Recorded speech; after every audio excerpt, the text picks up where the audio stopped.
Right. Hello and welcome. Thank you all for joining us today for our Women's Roundtable discussion, Worthy. We're going to delve into the relationship between self-worth and net worth. And the reason I wanted to do this is it just seemed like a very intriguing thought as I was having some conversations around different levels of success, different journeys you go through, maybe different things you want to try to accomplish. And for me, this whole past year and even before that was very much about delving into the internal work. And I thought that was very intriguing of how that applied to our how self-worth tied into net worth. So really quick, a definition on self-worth is it's your sense of your own value. And your net worth, just so no one's left behind, is your assets minus your liabilities. So one is obviously a very cut and dried, can see it on paper. I do lots of accounting in my day job. So it's like, you can see it, you can tally it. Self-worth is something that's a little bit more, less tangible, internal. But I think the two are definitely related. There's a correlation there, and that's why I got this roundtable together today to join in on that discussion. So I'm going to kick it over to one of our first roundtable participants. Kelly, why don't you go ahead and introduce yourself to the ladies? Well, thank you, Alison. I'm honored to be here. It is absolutely my pleasure and just happy to be here today. Quick background. I was born and raised in New York, spent a long time in New Jersey. I knew very early on that I wanted to be a health professional, a wellness therapist, so to speak. And so for the last 34 years, I have been blessed with the opportunity to do some really cool things in the wellness realm, from owning and operating health clubs to managing corporate fitness centers, writing, speaking, consulting, editing, managing fitness boot camps, and opening up camps all around the world. Three-time best-selling author, got to the top of a network marketing company as a top achiever. And I just recently launched a new brand specifically for women that does have a lot to do with both self-worth and net worth. And that's called Intentionally Fabulous. And the first course that I launched is called Single Redefined. So that's kind of the snapshot. Very cool. Very cool. I am so glad that I met you at this exact time and that you have just willingly given of your time to participate in this event. And I know just your spirit is beautiful, your heart is beautiful, your mission is there, and I know you're going to connect with some of the ladies in attendance today. So thank you so much for coming. Thank you. And now I'll have Tammy introduce herself and give us a little background on who you are and what brought you here today. Thank you so much, Allison. I am excited and honored to be here, and what a great group of people to be with. I think serendipity might be one of the things that brought us together, kind of a combination of relationships that have happened over a series of time the last few years. I've had the honor of knowing Kelly through that, and I got to know you through your husband, Billy, where I work with Billy as the Director of Curious Conversations, which was the result of my involvement in the real estate industry and masterminding. So personal development and wealth development are two of my passions. And I've been in real estate for about almost 25 years as an investor, broker, and now helping people source funds. And then in the personal development space, I really enjoy working with people to help really create more curious conversations so that we live in a state of curiosity rather than judgment, and create relational capital for exponential growth and wealth in our lives. Very good. Very good. I am so glad that you said yes when I talked to you about participating in this event. And just thank you for being here. Yeah, absolutely. Yeah, we do have a third panelist. She is trying to join the webinar. So we will try to troubleshoot that as we're going along. So bear with us. It's not only a time change, there was a full moon, and she's actually on a different time zone. So I think we had our wires crossed as to what was happening there, but we're going to try to get that figured out. In the meantime, I just want to let everybody know that's watching, we are going to be giving away one copy of the Success Habits of Superachievers. This is a really cool book. So many neat stories in it. Really has a lot of impact. I've read a lot of books in this format before, and there's so many nuggets in everybody's story. It just really speaks to anybody where they're at, because there's such a diverse group there. So I'm excited to give that away to one of y'all that are in attendance today. That'll be a fun prize. Well, I'm going to try to troubleshoot some stuff with our third panelist. I am going to have Kelly start with our first question, which is, what is your earliest memory of self-worth? Which is basically like, where did you start finding your identity? When you go back into your memory archives, what stands out to you where you first started to identify yourself? I can remember being in first grade, and I went to a tiny little Catholic school. There literally were 8 classes for 8 grades, and in New York, we just didn't have a lot of space. So our playground was literally a parking spot for a vehicle. So it was tiny. And one day we were able to go inside a fenced area, and we had more space, and there was a jump rope. And I remember jumping rope, and I just always loved exercise. Any chance that I got, I just loved that endorphin rush. So I picked up the jump rope and I started jumping, and I remember a girl coming over to me saying, yeah, the other girls don't really like you because just the way you swing your ponytail when you jump. And I just felt like, I don't care. I'm happy jumping. Like I just remember, like, I'm going to do what I love. Like, I'm going to do what makes me feel good. This makes me happy. And if they don't like me jumping or how I'm jumping, that's on them, you know? And so I was probably 6 or 7 when that connected me. But when I think back to growing up, I don't have a single card from my mom. She was the one who sent all the cards from both parents that don't say, work hard, be a hard worker. If we taught you anything, we hope we taught you how to work hard. And so that was always the message from both of my parents. So they put this insatiable work ethic in my brother and I, and we were always rewarded for hard work. So every time we'd get a good report card, which I think was 3 times a year, we would go out to dinner. And that was a big deal because back then you didn't really go out to dinner. So you waited the whole semester for that report card to go for Chinese food. And so there was always a reward for doing well. So that's kind of how they brought us up. Work hard, get rewarded, work hard, get rewarded. So I had a deep connection for both of those things and spent really my entire life just striving to work hard and be rewarded. You know, looking back now, I understand their heart and what they tried to do. And my brother and I are both very hard workers, but there's always 2 ends to a ditch, right? So there's that side where it's just never enough, and there's always more, and there's always, so yeah, I don't know if you want to go into that right now, but that was my earliest memory about just, you know, doing what I loved and letting other people's opinions be on them. That's their worth, and that's how they feel, and then just driving to be a hard worker to be rewarded. Yeah, exactly. I know you mentioned that when we talked about like you really identified hard work as being one of your earliest, like, I am worthy because I'm a hard worker. I'm worthy because I'm a good worker. And I think there is definitely a part of me that can relate to that. Like that's very common. I think if you had all had, you know, they talk about the Protestant work ethic and like, just, it's very like, you know, salt of the earth. Like, I think a lot of people, even now, like really, their parents really instilled that in them.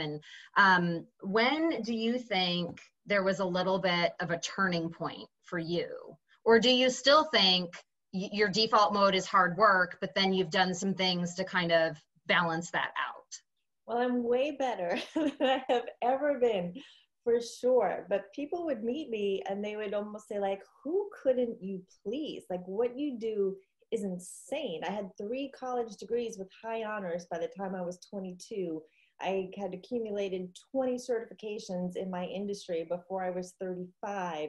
I bought my first house when I was 24. I mean, it was just like, just constantly going. I made sure I was, you know, virtually never in debt except for a mortgage, and always drove nice cars. And, you know, so there was always this, what felt like striving. So the turning point for me, I think, was really when my marriage blew up, which was just over 2 years ago. And, you know, it's never 100% one person and 0% the other. Like you had a part in that. And if someone were to hear my story, they would go, wow, you know, there was a lot of injustice and unfairness and difficulty there. But I know it had to be difficult to live with someone who had such high standards and was such a driver. And I married someone the opposite. I married the baby of the family who just wanted to have a good time. And it's all about just being present and being, you know, in relation and making every moment an experience. And I was always, you know, the responsible one and just the doer. And so having to really look back on that from a higher perspective and say, you know, wow, I know that I missed it, you know, at 50 years old, to have to look back at that and say, wow, you know, he wasn't all wrong and I wasn't all right either. So it's definitely made me look at every moment differently and just treasure being present and treasure the experience. And it's not just about completing a task, running after a goal, finishing first. And so that was a massive, massive turning point for me, and has launched me into this new season where I'm, you know, helping other women heal through, you know, grief and difficulty and regret and that kind of stuff, to get to a place where, you know, they can feel whole and present and even have an amazing bonus life that's better than they can ask, think, or imagine. Yeah, that's really deep perspective on how I loved how you said how it's never solely one person's fault when there's discord or you know, a conflict or a relationship dissolves. And it's having that perspective. That's why, yes, I think you talked about the birth order. That's very interesting. But yeah, it's, I look forward to getting more into a few of our other questions and how you've continued to unpack the relationship between the self-worth and the net worth. We did successfully get Stephanie on board. Oh my gosh. So, Can I moment of panic, Stephanie. Sorry, she thought it was at 3 and she's on mountain time, and these are virtual events these days. So why don't you go ahead and give us a brief intro? I know we're just throwing this at you like you thought you had an hour. I was like hiking. I'm like, woo, trucking home. Anyway, I'm like, put my hair, shirt on. So anyway, I'm just happy to be here, and apologies. I didn't hear all of Kelly's story, but I know your story, and it really resonates with me. I also had a pivotal life change from a divorce. It really was from a tragically broken marriage, actually. That was just a struggle. And it ended in a pretty dramatic divorce situation. And anyway, I took on all of this shame and blame and really felt like an intense failure. And I was really worried about, you know, my kids. They were 5 and 8 at the time.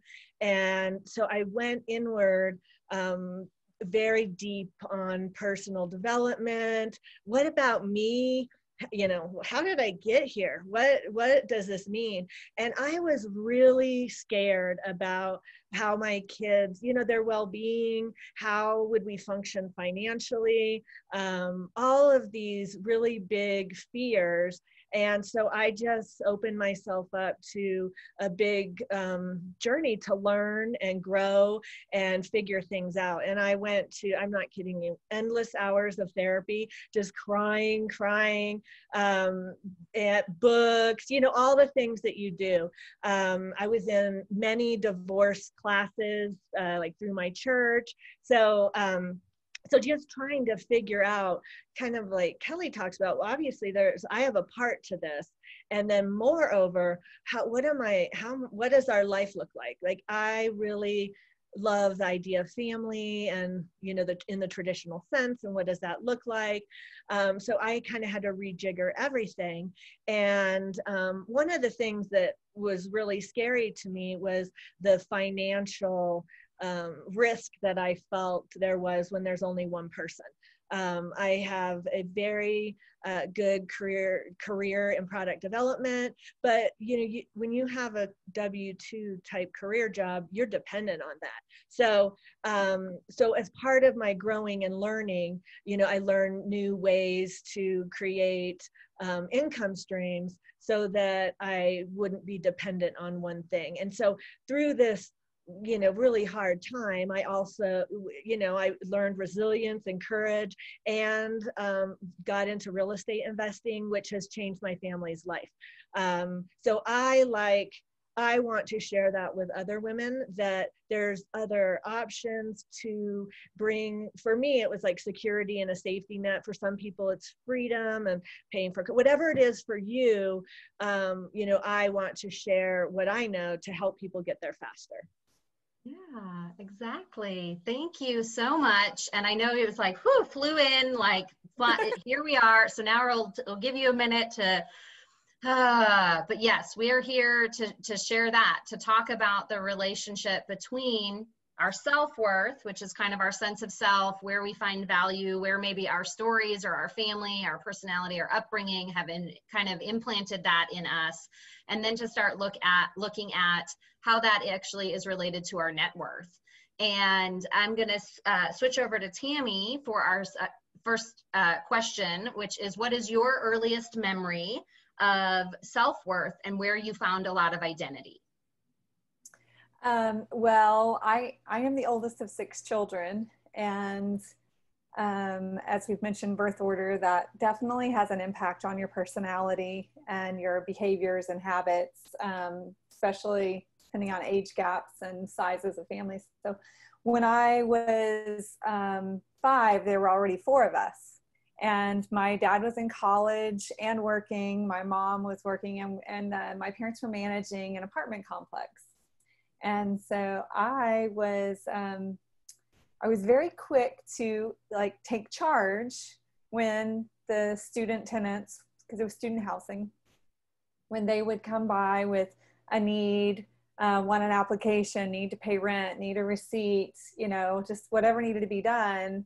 My mom was usually juggling and I should say the 2 youngest babies at that time were 18 months apart. So there were the 4 of us, and my mom usually had one of the babies or both the babies in arms. And so I was either helping with a toddler, a baby, or shoving the second sibling out of the way for me to answer the door. You know, like I was very take charge. And it was funny because all of a sudden I realized people quit asking for my parents. And I remember noticing that they quit asking for my parents, that they would do business with me. And they knew that I could, you know, and it was a small apartment. It wasn't like my mom wasn't within earshot, or she could be down the hall at, you know, there was the maintenance room and laundromat and stuff. And so she might be in between. And, but people trusted me. And that was one of the things I learned early was I was good at communicating. I was good at handling responsibilities. And people trusted me to convey messages or handle things. And it became part of my normal thing. So I grew up playing office manager and apartment manager, not house or doctor. And I would get so excited when the apartments would turn, because I would go empty the inventory that was left behind. And I was cleaning sinks and cabinets. And it was just, it felt good to get things done. And I had that sense of accomplishment and like, you know, getting tasks completed. And yeah, and clearly, like Kelly talked about earlier, that sense of reward. And whether it was, we were a poor family, going out to eat was not something we were going to get to do, but I got rewarded by getting to keep some of the things we would find in the apartments left behind, like collector's glasses from McDonald's, or just, you know, different things that made, that got to enhance my world in some way. And so sometimes it was bed sheets or I remember one time there was this stuffed animal that I really wanted to keep that got left behind. And later I learned that the girl actually left it behind on purpose for me to find.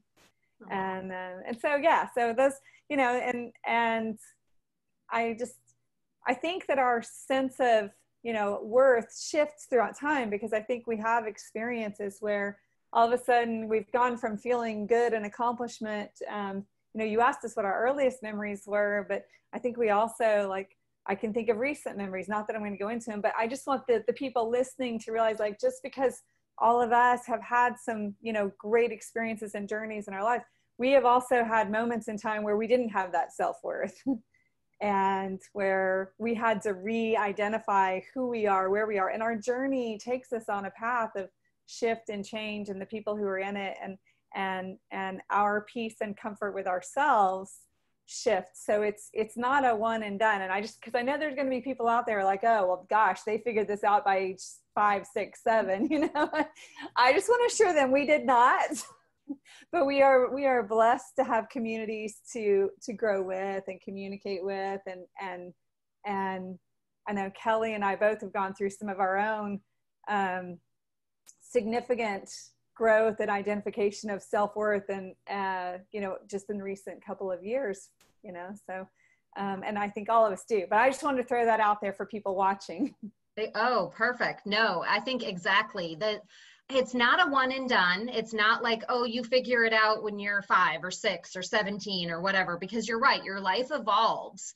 And I think there's always going to be, either it's a different version of a similar, you know, finding your identity, finding your self-worth. You're dealing with a new, you know, it's like version 2, version 3, version 4, yeah. Or it's a completely different animal. Like, oh, I never really realized that I was tying self-worth into XYZ until I got to this age and stage. So we'll kick that over to Stephanie then to just say, what do you have in your memory as maybe some of the very first things that you found your self-worth tied to?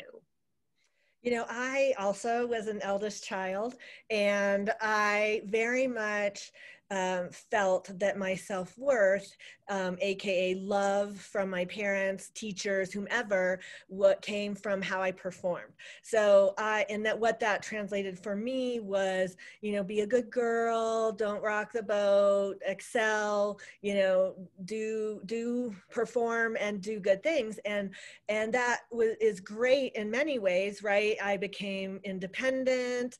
You know, it generated a lot of positive qualities like that. But what I've learned is that it also creates things that, you know, you're constantly performing, you're constantly, you can be too tied into it. And so as everyone has been talking about, as we grow and evolve, you know, even those great pieces of our net worth are always worthy of checking in with and asking, you know, is this serving me? Is this, you know, in what ways is it serving me? And so that's a particular thing that I check in with a lot, because I know I have this belief that I'm only loved if I perform well.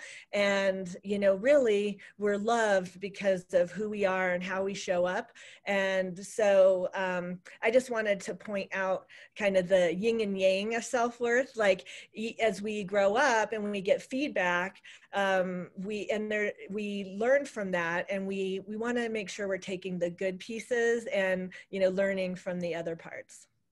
Yeah, I think that was very, very wise, very balanced. And I'll just piggyback for one moment on the is something serving me thought, because that's something I heard a lot. I have kind of a yoga teacher background, and that's something may have served you 5 years ago or 2 years ago or last month, but that's always a good question to come back to, because again, we grow, we change, we evolve, we face new circumstances.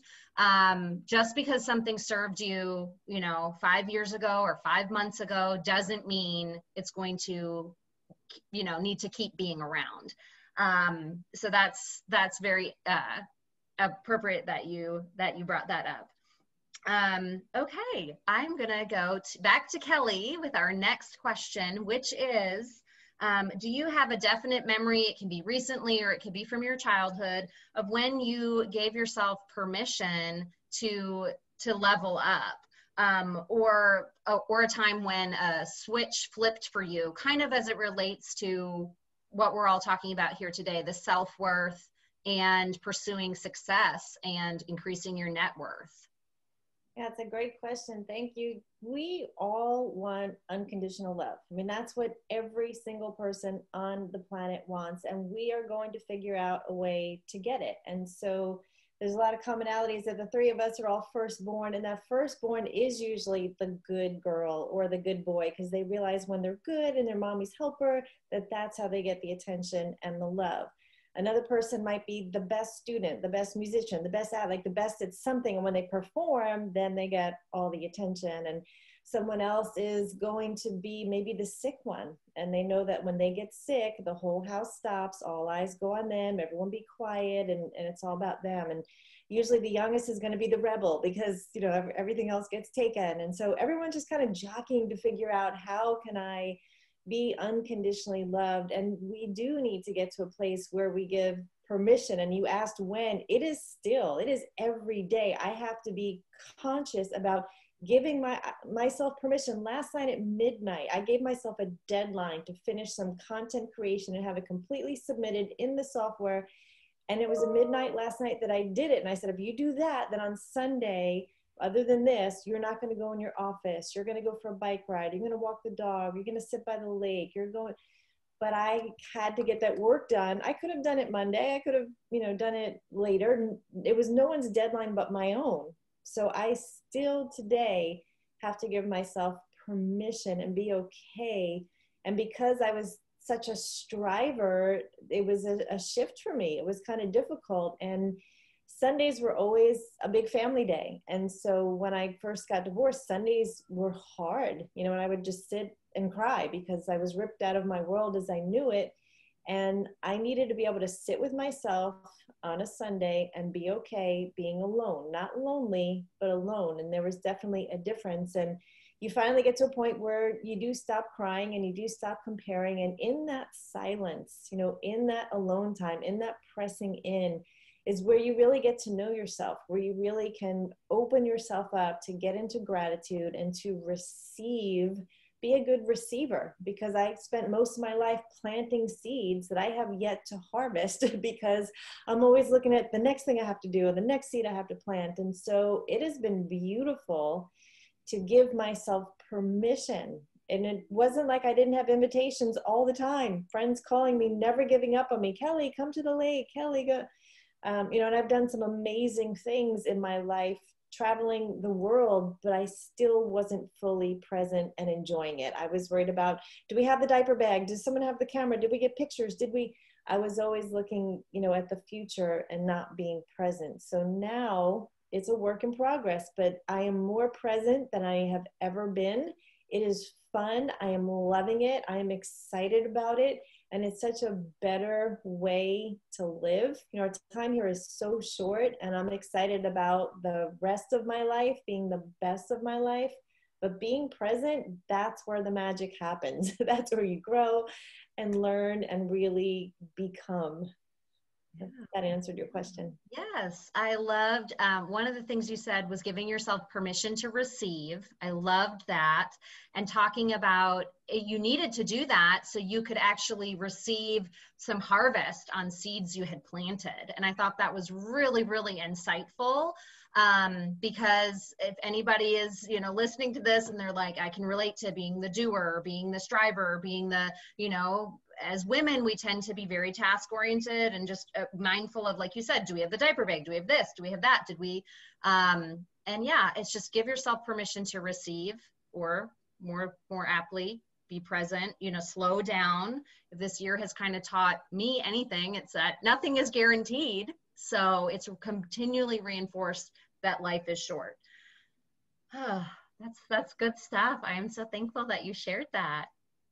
Tammy, why don't you tell us if you have a definite memory of something recently or in your past where you gave yourself permission to level up, or a specific example of when a switch flipped for you?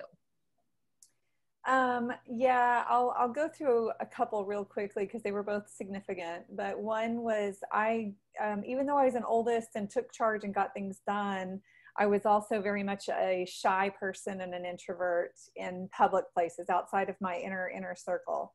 And I went to school with a bunch of highly intelligent and very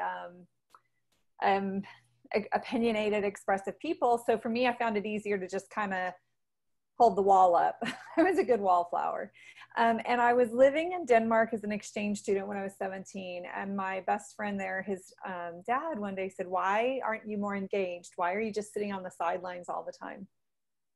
And the conversation we had in that moment, and I wrote about it in one of the books I was in, that moment is when I gave myself permission to engage and step up, step out, and be comfortable with uncomfortable and show up being me and not be afraid of what other people think, because he made me realize that it wasn't going to matter to most people and that I was less significant being quiet than disruptive, and that it was important for me to have my identity out there, and that's where I was going to create relationships and abundance and wealth and opportunities. And so I gave myself permission. I had to grow into it. And now I try to help other people do that. And then the other that was really significant was when I was 26, I lost my father to suicide. And my dad had been in great angst. He had spent his whole life, he was 48 years old, and he had spent his life trying to create opportunities for our family. And he was such a great provider and so intelligent. Yet he felt like such a failure, and he was dealing with depression and anxiety. And I was a single mom with a 4-year-old when he passed away. And I had already started dabbling in real estate at that point, but not really in it. And this is life before HGTV and all kinds of online classes and RIAs and things like that. And I said, I knew one of my dad's triggers was his job, his job. And I thought, I will not be a prisoner to a job or to somebody that keeps me from living my best life and loving my daughter and being present for my children, to live in greatness and excellence and to travel and see the world. Like for me, it wasn't a financial freedom factor as much as it was a life freedom factor. And I gave myself permission to be bold and brave and be unemployed and unemployable. And that, I was 26 years old and I was buying my first house, and I was walking away from all the stability that I had created for myself and walked into the life of an entrepreneur, and have ridden that wave, the highs and the lows of it, but I don't regret it one single bit. And like Kelly, I will say, I think I still every day have to give myself permission and remind myself to be kind to myself and forgive myself for those, that one didn't work out. That's okay. You know what? Pick up the pieces, learn from it, go on. And I give myself permission every day to live my most excellent life and create the abundance and the freedoms that are for my life. And what's for me isn't what's for everybody else. Yeah, I love that. What spoke to me the most of what you just said was that you gave yourself permission to be brave and bold and unemployed and unemployable at 26. Like, that's crazy to me. Like, my mind is just sort of like, wow. But that's sometimes I think what it takes is everybody has to give themselves permission for different things, and it never really stops. So thank you for that. So Stephanie, what would you say is a definite memory, recent or from your past, where you had to give yourself permission for something, or a story of when a switch flipped? So a couple years ago, I'd say 3 years ago, my daughter, who was in high school at the time, was diagnosed with a illness. It took 2 years of doctors and tests and everything to figure out what was going on. And if rewind, my divorce, part of the trauma of my divorce was that I kind of had a faith crisis. So whatever you believe in, if it's core to what you believe and and you are turning away from it for whatever reason. I didn't even realize it until my daughter got sick, because I was forced to, I had no control. I just had to pray and give it to someone else. And in that time, I realized that I had just slipped away from that, from this trauma of my divorce.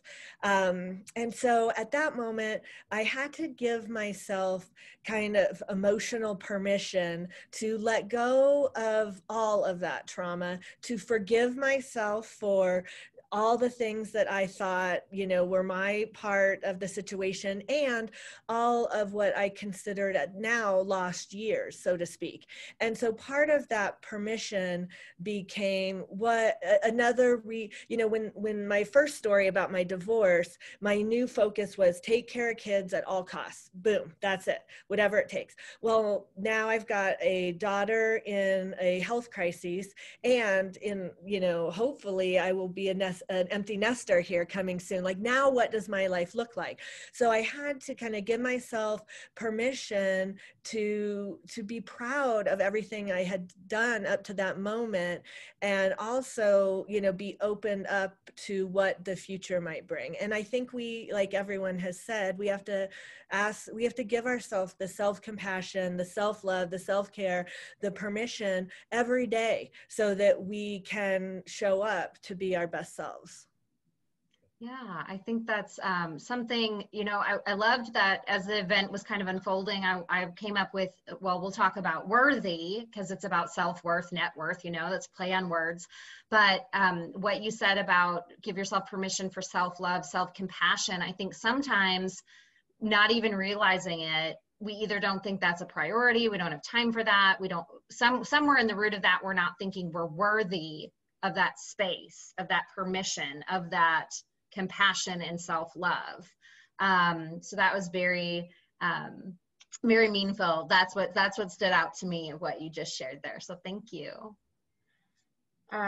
Let's see, we have, a little bit more time here to share. So we'll talk about, the next question for Kelly would be, where in your life have you had to overcome something and you used mostly internal tools, but you've since seen external results?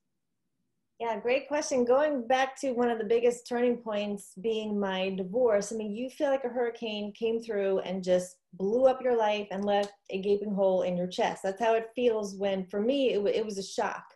And the person who asked for the divorce has been thinking about it on average for 2 years. So he had a little head start on me. And so that it was shock and trauma for me. And the grief cycle, you don't heal like this. It's kind of like, ooh, you think you're okay. And then all of a sudden you find out he's engaged and you think you're okay. And then you're like, ooh. So you're just breathing. And a lot happened in that year after the divorce, sold the primary home, moved 4 times. Between me and the kids, there was just a lot. There were car accidents, broken bones, broken teeth, sick horses. I mean, I worked for someone supposed to pay me, didn't get paid. I mean, every day was like, I just felt like I never had a panic attack in my life, but I ground my teeth down in my 6-month dental visit, where my dentist was like, what happened? I mean, I would be sitting there and just gasp for air, because I didn't even realize that I wasn't breathing. And during that season, the most challenging part was I was the strong one, and I had 2 older teenagers. They were 16, 17, going into 17, 18, and they were angry. And this was all new for me. I didn't see any of this coming. I didn't know how this worked. I never studied it. I've been studying personal development since I'm 17, but they needed a punching bag, and I was it. And so, being the responsible one and trying to handle everything as much as possible and keep their lives normal, being rejected from your husband, all of that, just how things went with the teenagers, which they're already at a stage where they're normally and naturally, pulling away, going off, getting jobs, going to school, getting boyfriends, girlfriends, sports, all that. But that was really the hardest thing that I did not see coming. And it made no sense to me. Like, I'm the one who's trying to keep you in a normal life as best as possible. And so I had to really look at boundaries of, how do I handle their hearts and help them to heal But I realized I'm not anyone else's savior. I realized that sometimes the best thing I could do is pray and be a good example. I had to set boundaries on my own heart to also let them know, you can't treat, like, you're going to have a wife one day. You can't treat another woman the way you're treating me. And so it was a process. There was, I mean, like Stephanie said, I dove in like it was my job to heal. So I did. I went to the divorce recoveries. I read the books. I was at the seminars. I went to the retreats. I spent 2 years looking for the program that I created. So what came out of that was not only my own healing, but now I created this program called Single Redefined to help other women get through this. And every story is different. There are no two the same. That's something that I'm learning. You know, my story was one way, but I'll just give you one quick example. I have a Facebook private group for these ladies, and I just asked one question about, what did you do with photos? Like, these are just the things that come to my mind sometimes. And, you know, at some point, there's just a question. And some women are like, I burned those things. I took them, you know, and there's, you know, that. And then other people are like, oh, I went through and I made a book for my husband. And, you know, and then other people are like, they're in a box. I can't even think about what to do with it. You know, and they're just so, and then there's other people who are like, oh, well, they're in storage. When the kids want them, they can go get them. And so it's just interesting to me how every single person does it different. And, you know, we're identifying with something. And if our identity is in the world, it can all get washed away in a moment. So you're a wife one day and then you're not. And then you're a mom and then your kids are grown and you're an empty nester. And you live in this neighborhood and then you don't. And then you've got this job and then you don't. So what was important was that my identity couldn't be lined up in anything in the world. So the identity being in God and helping other people to see that when your identity is there, then things just get a lot as best that they could possibly be, just filled with the peace and the love and the joy. And that's what gets you through. Yeah, I think, you know, finding your identity in, the world, or like you said, it might, maybe there's varying stages of people that are going to be hearing this, but yeah, the wife, the mom, or a job. Like, that's something early on I struggled with. Is I found a lot of identity in my first job out of college. Like, it was affirmation that I was successful, I was doing all the right things, and then it turned sour and it was just not a good situation. And I had to get out, and I had a lot of mixed emotions around that, because when you find your identity in something, but it goes south, you're like, well, now what? So I think a lot of people will definitely relate to what you shared, and finding grounded things to have your identity in, whether that you're a person of faith and that's God, or that's, you know, other people are like, I like to spend time in nature and just connect and realize I'm a created thing and these things are created. And but that's good. I think that's a very key point you raised there.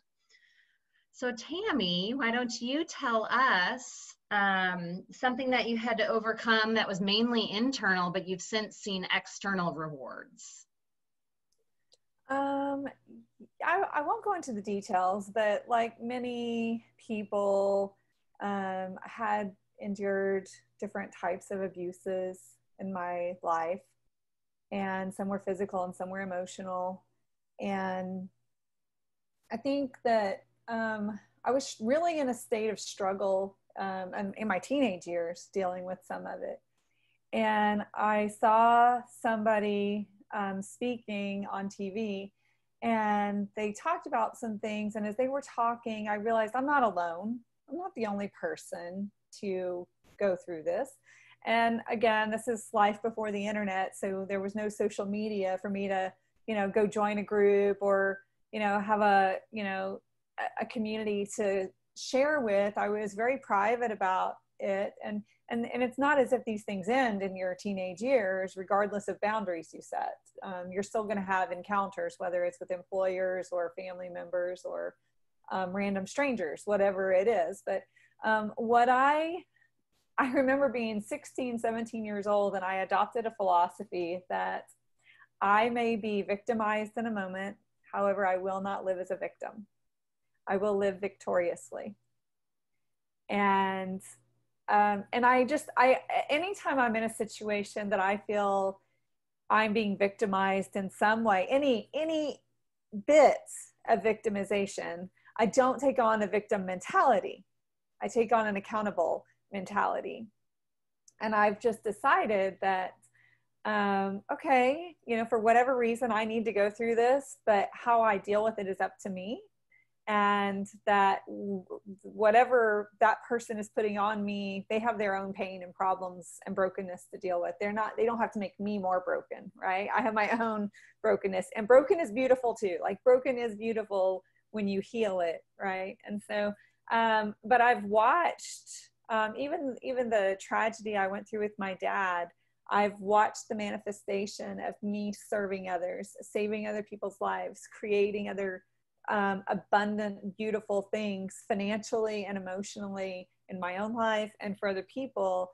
And I don't know that I would have done those things had I not had that pain point, had I not felt like a victim in a moment, but I choose victorious living instead.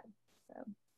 Yeah, I like that. I like that you talked about how you're not choosing to go through the circumstance, but you have control and choice in how you're going to go through it.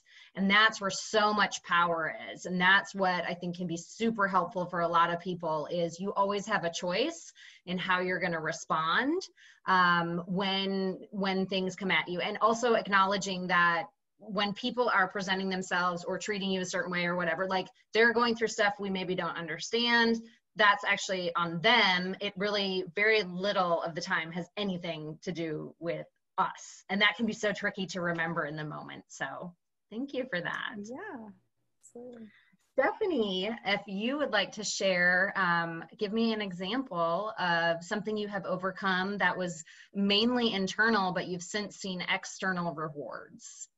Yeah, so I love this question. And if I think about this topic, right, if you're seeking net worth, financial freedom, you know, things that have to do with money, it's so much of a big part of it is internal. Like, I don't know if how people, if we realize that. I think it is T. Harv Eker, the millionaire mindset guy, who talks about your financial thermostat, and that it's set at what it's set, either based on what your money story is, how you grew up, and this, because of this financial thermostat, if you believe that money is hard, money is, you know, money doesn't grow on trees, money's bad, and you have all these negative beliefs about money, your money thermostat is low. And so even if you win the lottery, and they have lots of statistics on this, if your money thermostat is low, you're going to blow through it and go right back to where it was. So the thing I love about this question is it's all about the internal. Like, what external results and rewards you get is based on the work that you're doing inside. And that has been true for me across the board. Yeah. Yeah. And I think sometimes it's like, okay, I get it. But then you're like, but tell me what to do. Cause you're like, but it can't be really just all internal. You know, there has to be, obviously, but you do the actions that are going to get you the results that you want by addressing that internal stuff. And you have to do much more addressing of the internal. And then it's like the other stuff kind of falls into place. Yeah, like a good specific example is in real estate, right? There are foundational fundamentals to buying, you know, income producing real estate. You can read it from a book, you can talk to a gazillion people, you can find out what it is. But what I find with the women that I work with is the number one reason they don't actually go buy real estate or invest is because of their mind. They're scared to lose their money. So it's not the facts, it's the applying the facts and working on the internals. Yeah, exactly. I love that. Because that is something, security for women, huge thing. And we make a lot of choices based on security, real estate, investments, what we're going to do with our money. Exactly. So we will switch to our last question here for Kelly. And what is a piece of advice that you would give to your younger self, or even a younger listener to this? That's a great question. I would say to always be checking in with your identity, which is also really your ego, and just make sure you're speaking truth and life over how you identify yourself. It's not what you do, but who you are. To constantly be renewing your mind to what's possible, because you are not your past, you're not any label. To live pre-deciding to be someone who forgives, because holding on to unforgiveness is absolutely poisonous. And let the first person you forgive be yourself. The self-love is really important. And I know it's cliche to say to live with an attitude of gratitude, but it truly opens you up to just be receiving. Self-care, really important. Meditations, affirmations, visualizations, all of that truly, truly works. You have one body, take care of it. Living in divine health, just doing things as naturally as possible and not harming yourself because you are worthy. There is an abundant world out there that is theirs for you to receive. And then finally, celebrate. Life is not all about hard work. So find the peace, find the joy, have some fun, be bold, be courageous, be adventurous, and, go out and be intentionally fabulous. Thank you. I love that, especially the piece at the end that reminded us to celebrate, because I am super guilty of like, on to the next thing. What's on the to-do list? Like, I almost have to write like, well, what are you doing that's just fun today?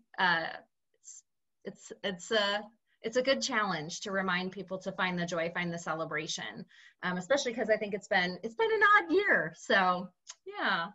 So Tammy, tell me, what is some advice you would give to your younger self, or even just younger people in a younger state that are listening to this? I could totally reiterate everything Kelly said. I agree 100%. Beautiful words of wisdom. And I would probably only add to it that we are what we consume.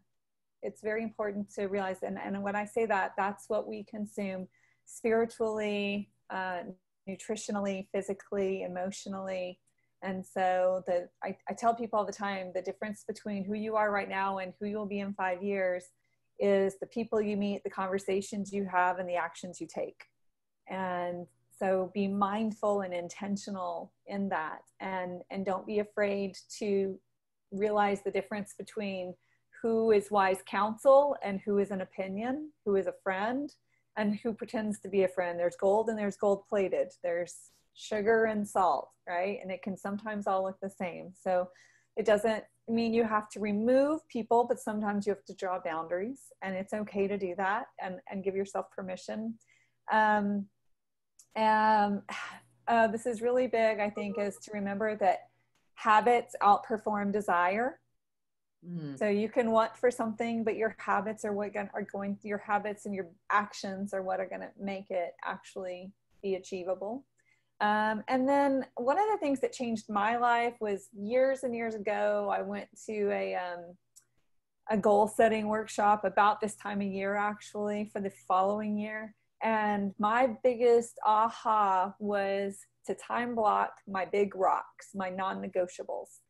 And so one of the things I had to do was pre-schedule celebration time, pre-schedule vacation, pre-celebrate things that were on my family calendar, anything I knew, like those were the big rocks, my non-negotiables. And then when I was scheduling other people around those things, I didn't give the line of, oh, I'm sorry, I can't do that because I have to go to the dentist, or I can't do that because my child has a soccer game or a volleyball game. I didn't give a reason. All I said was, I would love to meet with you. I'd love to have a conversation or coffee. However, here are the 2 times I have available. My schedule's booked otherwise, right? Because my big rocks were the most important appointments of my day. And my clients are equally important, but I'm not going to sacrifice my family. Like, why am I giving more to somebody who, is not benefiting from, my family is ultimately the most important part of my life, so my time, my physical and mental time, my family time. So those big rocks. And I also would time budget where I actually only scheduled my year to make income 10 months of the year. So I pre-schedule, so I would budget, like I need to, or less actually. So, you know, some people say that like they get 2, 4, or 5 weeks of vacation a year. I've been self-employed most of my children's lives. And I just decided like, I'm going to take time when they're off, I'm going to be off. And it doesn't mean I don't do things, but I time blocked where I had to make whatever my annual income goal was in 9 to 10 months. And it's amazing what doing those things did and putting them down, how much I accomplished, usually above and beyond what I set my goal to be. So yeah, those things changed my life though. That's very insightful. Yeah, I've just started playing around with time blocking. But I like that you put it on like, no, when you are, I'm not a full-time entrepreneur right now, but when you are a full-time entrepreneur, I think there is this tendency to be like, oh, all this time is just like, oh, we can do whatever. But then yes, you might be starting to schedule things over the things that you say are your priorities, like your family or your, like you mentioned, the dentist. That's, you know, take care of your personal health. So that's very, very insightful. Good tip. I will take that to heart. So Stephanie, what do you have for us as some advice you'd give to your younger self or a younger listener?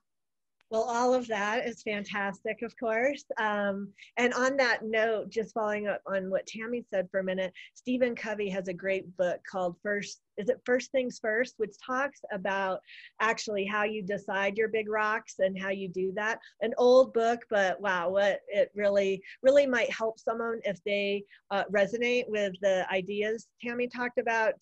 That's a great resource. Anyway, one of the things that am talking to my college-age daughter about right now a lot, and I think it applies for all of us, is, especially with social media and all of this, is don't worry so much about what other people are doing. Like, focus on being the best version of you, of making progress every day. This idea that comparison is the thief of your joy. Like, if you keep comparing yourself, that person, has a better husband, that person makes more money, that person, has a better apartment, I don't know, whatever it might be, you're taking your own joy, and you're also taking your power. Like, the power you have is to only control you and you being the best you. So focus on that and don't worry so much about what everyone else is doing. Yeah. So the comparison is a thief of joy is like one of my like life favorite quotes, because it's so applicable to everything we go through in life, because humans are just always like, oh, what's over there? Oh yeah. Their car's nicer, or their grass is greener. Like, literally, like we like to have good grass in our house. So I don't know. But yeah, you can always find somebody that you feel like their life looks shinier or better or whatever. But that's a good key takeaway. We're gonna shift here at the end just so everyone can share kind of how to get in touch with everybody. But before I do that, I do want to say to our attendees, first, thank you for being here. If you have any questions that you'd like, we will open it up here in like 30 seconds. So get your questions, pop them in the Q&A, and I will address those. And also, they're going to go through both Kelly and Tammy and Stephanie, and they're going to tell you how you can stay in touch with them, find them if you'd like to connect with them further. And then stay here, because the very last thing I'll do is I will announce who is the winner of the Success Habits book for being in attendance today. So Kelly, I'll pitch it over to you to let everybody know how they can find you and stay in touch with you. Thank you, Alison. Probably the easiest way is my website. It's kellycalabrese.com, KELLICALABRESE.com. Same on Facebook. My private Facebook group is called Intentionally Fabulous. So for any ladies specifically going through any seasons of separation, divorce, post-divorce, or any relationship breakup, love to see them there. And it's my name on all handles on social media. Thank you. Perfect. All right, Tammy, how can people get a hold of you if they'd like to connect with you further? Most social media platforms I am present on, definitely LinkedIn, Facebook, Instagram, Tammy Thrasher Mitchell. And that's the best way. I've got a couple of different business pages that they can follow, connect, message me there. And I love staying engaged with the people there that are communicating with me. Happy to do it. Thank you. Good, perfect, thank you. And Stephanie, how can they get a hold of you? Yeah, the easiest way on social media is just my name, Stephanie Wankel, Wankel.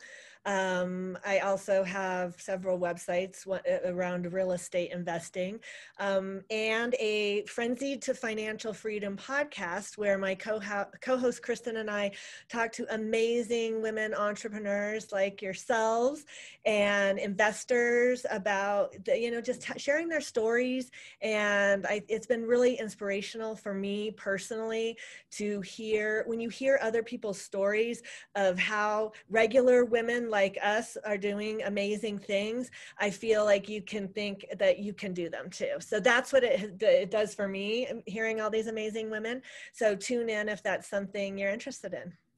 All right, perfect. Yeah, Stephanie's podcast is she has some really unique, encouraging guests on there that just kind of give you that little kick of inspiration. And I encourage you to check that out. I've just gotten really into podcasts this year because I'm like, I can put the earbuds in and still be kind of like working at my job right now. So podcasts are very good for me. But okay, well, we don't necessarily have any questions. I see that some people are popping in the chat. They're like, thank you so much. So you're welcome. I really appreciate each and every one of you for participating.